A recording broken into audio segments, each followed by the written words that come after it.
లోకంలో అన్నిటికన్నా చాలా తేలికైనటువంటి పని ఏమిటి అంటే, పైగా అందులో శరీరమునకు ఒక సౌఖ్యం కూడా ఉంటుంది.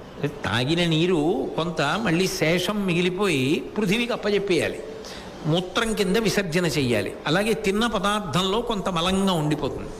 ఈ మలమును కానీ మూత్రమును కానీ విసర్జనం చేసేటప్పుడు ఎక్కడ పడితే అక్కడ చేయడానికి ఇష్టపడడు సాధు పురుషుడు.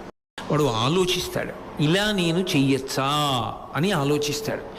నేను ఇలా చేస్తే ఇతరులకు ఇబ్బంది కలుగుతుంది కాబట్టి నేను చెయ్యను అంటే, మొట్టమొదట సమాజం గురించి ఆలోచిస్తాడు, పవిత్రత గురించి ఆలోచిస్తాడు, శౌచమును గురించి ఆలోచిస్తాడు.